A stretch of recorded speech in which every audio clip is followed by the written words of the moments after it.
Are you more confident in Mark Andrews or any Chiefs receiver? And 2, should this be the game of the week tomorrow? I'm not really feeling it. No and no. Well, the first question was not yes or no. Are you? It is no. You're not confident in Mark Andrews or a Chiefs receiver? No.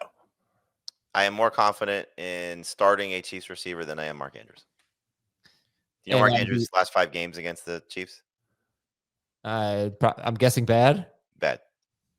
Isaiah likely had that huge game against the Chiefs last year in week 1. This has a potential, and hopefully it's not. Hopefully it's a great, exciting game. It has the potential to be the most boring game of the week. It'll definitely come down to a late second play, field goal, something. But it is potential to be boring. Yeah. Look, the Ravens defense is not good right now. They even said it themselves. And without Matabuke, without maybe some other interior linemen, I'm not saying that's going to help the passing game, but it can help the rushing game. It can help the passing game. Lamar Jackson's amazing. He's never boring. So I don't know. I don't know if I agree with the assessment. What's the total of this game? 44.5. That's not so bad. No, it's just that I think 48.5, bro. 48.5. Great. Oh. I think we're going to have a lot of long drives. I worry that the Ravens are just going to get, I don't think the Ravens are going to get after Patrick Mahomes that much. Their pass rush isn't very good. But I think they're just going to play so deep to not let him get the deep balls that we're going to get a lot of those Mahomes 4-yard passes in this game. Love those. Minnesota. That's not really Tyquan Thornton's game. Minnesota's at Pittsburgh. Well, obviously, Tyquan Thornton's going to be affected by the status of Xavier Worthy. All right, that's the first game we're going to preview, so we'll get to that in a bit. Starter sit DK Metcalf. The Vikings have held DJ Moore, Drake London, T. Higgins, and Jamar Chase to fewer than 11 PPR fantasy points, but they've only seen 41 wide receiver targets in 3 games. That's ridiculously low. Starter sit DK Metcalf. Start in 3 receiver leagues, sit in 2 receiver leagues. I would start Michael Pittman, Quentin Johnston. I'd even start DJ Moore over him, but he's what Jamey said. Would you start Travion Henderson or DK Metcalf? I'd still start Metcalf unless we find out for sure Henderson is the starter. Just give me an inkling. I don't even need for sure. Just one more beat writer speculate on it, and I'm in. Right now, it's Metcalf just barely over Henderson. Chicago's at Las Vegas. Potential for a lot of points in this game. Rank the running backs and wide receivers. Genty. Swift. Oh, all together? Yeah. Oh. Okay. Odunze? Myers. Genty. Bowers. I didn't say him, but sure. So are we going Swift or are we going DJ Moore? Swift over Moore. Okay. Then Tucker. Swift, Moore, Tucker, Monangai, Met. Okay. Burden. Lobby. Carolina at New England. I was going to ask if you're starting a New England running back, but we think we've covered this, so just listen to the beginning of the show. Cincinnati at Denver. Are you starting any Bengals? Yes, I'm starting Jamar Chase for sure. Chase Brown and Higgins are more flex-ish plays than must-start plays. I would start Chase Brown over DeAndre Swift and Tony Pollard. Really? I would as well. Really? Well, I mean, first off, Denver's run defense has been awful. Has it been awful? Yeah. Well, no. Yeah. Well, last 2 weeks. Yep. Jonathan Taylor and Omarion Hampton tore them apart. But so hopefully this is a get right game for Chase Brown, but he's not ranked anywhere close to where he was drafted, for me at least. Someone asked in the chat, Chase Brown or Trey Benson? Benson. I'd start Scatterbo over Chase Brown this week. I would too. How about David Montgomery or Chase Brown? Montgomery against Cleveland. It's Brown for me. They gave him 5 or 6 targets last week, whatever it was. They gave him more targets, so that was good. Jets at Dolphins. Do we have a potential bonanza here? I hope so. I mean, there's potential for it. It's two bad defenses. It's obviously offenses that have a lot of question marks, specifically for the Jets, who's playing quarterback, because we'll hopefully get an answer today. I'm surprised there's been nothing on Justin Fields at all. So I was thinking about that late last night, and I think it kind of makes like they didn't have to do anything. And this is like you'd like the Dolphins to have to prepare for both, right? For at least a couple days. yes, but what I'm saying is like there's no other place that gets the coverage that the Jets and the Giants do. And, on top of the national guys, like there's been nothing on he's progressing through the concussion protocol or he's going to take another week. Like it just feels as if the Jets almost want to play Tyrod Taylor one more week. I was just going to say the beat writers there have been a little busy with Jackson Dart. There's two different. Yeah, they have different sets. Yeah, all right, let's move on here. Sorry. One quick thing. The New York Jets have more missed tackles this season than the Buccaneers, Falcons, Lions, and Rams combined. Wow. Great. 39 missed tackles in 3 games. Start HN. New Orleans at Buffalo. Alvin Kamara or Chris Olave? Who would you prefer? Olave in full PPR. Yeah. Okay. And Tennessee at Houston. Will Tony Pollard finally have a good fantasy game? I don't think so. He's a flex. Texans have been okay against running backs. They give up 4.13 yards per carry to running backs. A lot of problems with that Titans offense, though.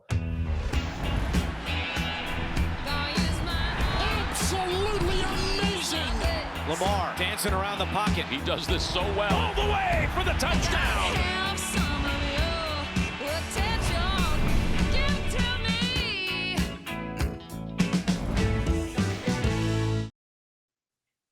Oh, I forgot to ask Dave.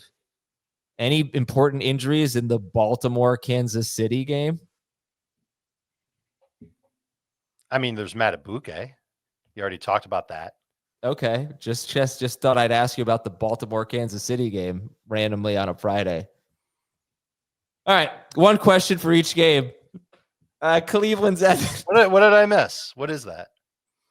I don't know. It seems like a pretty good game. When you look at all of the games this week, Baltimore-Kansas City really stands out as one of those really good games this week. Cleveland at Detroit. You're not picking it. You're not. You're not. Amon-Ra St. Brown and Jahmyr Gibbs are obviously must starts. Who's the next best flex option in Cleveland at Detroit? Quinshon Judkins. Yeah, I'd say him. Montgomery is also up there. Interesting pick, right? There's some tough calls in this game.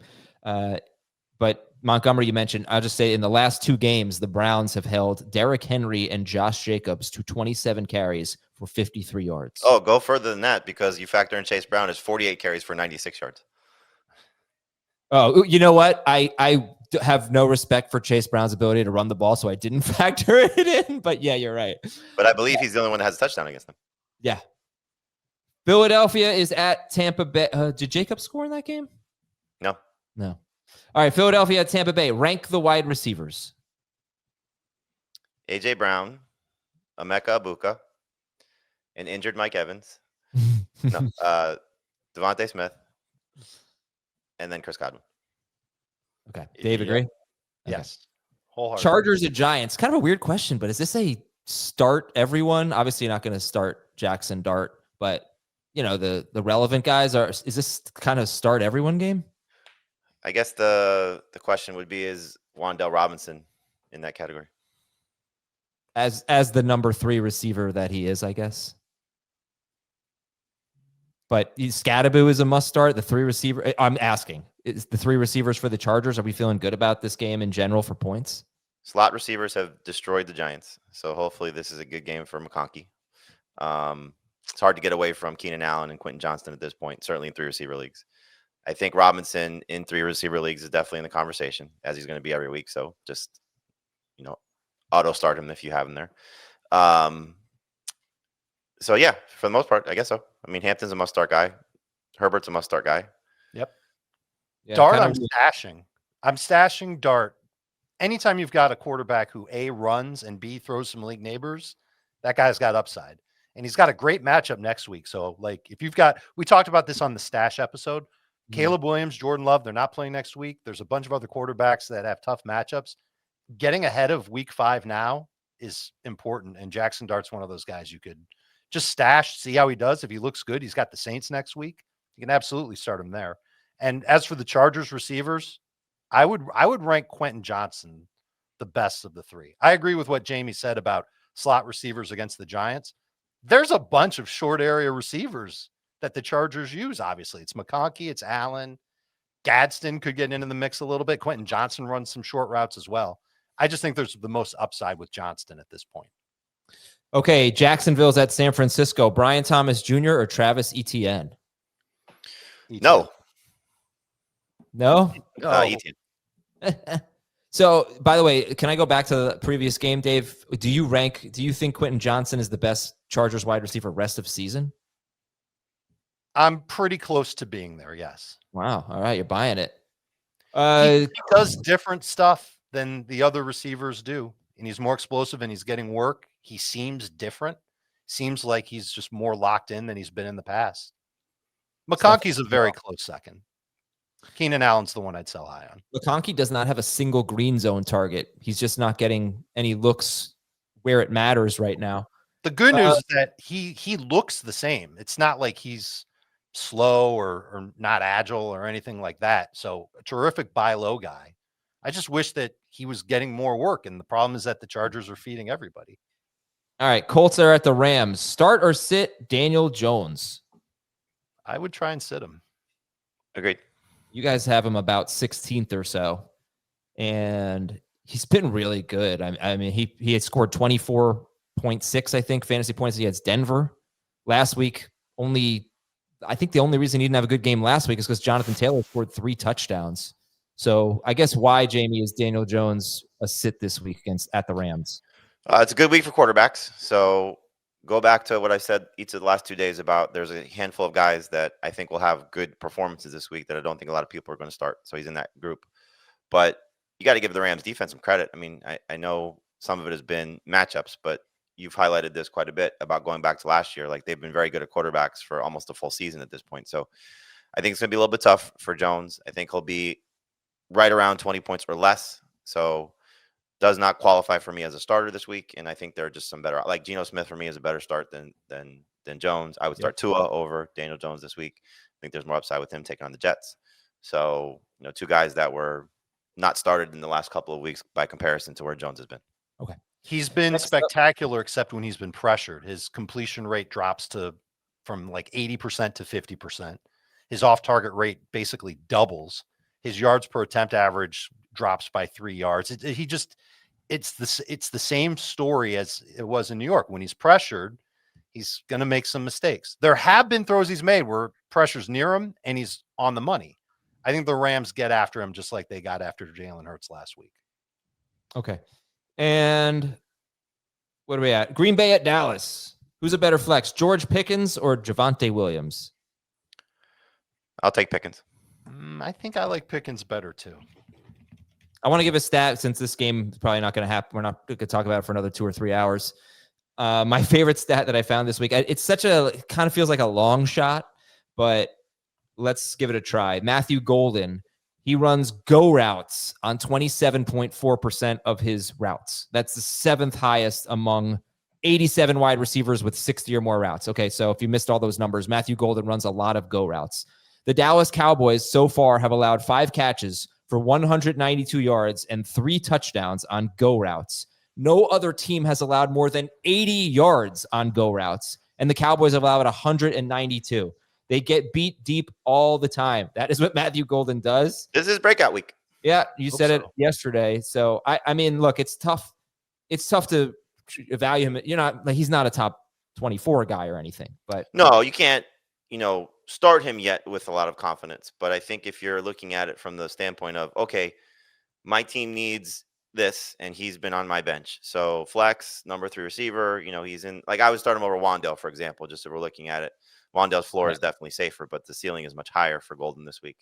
I would start him over Trey Tucker, who's coming off a great game, and has a good matchup as well. But I think the upside could still favor Golden just based on his matchup as well. So it's still risky, but there's so much upside and so much potential.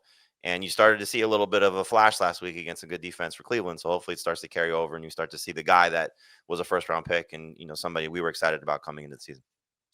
Would you start Matthew Golden over David Montgomery? In PPR, I would. Nope. Dave says no. Jamey says yes. Okay. And Washington's at Atlanta. Starter sit Drake London this week. Start. You're starting Drake London. Do you like London or Brian Thomas Jr. better? London. London. Okay.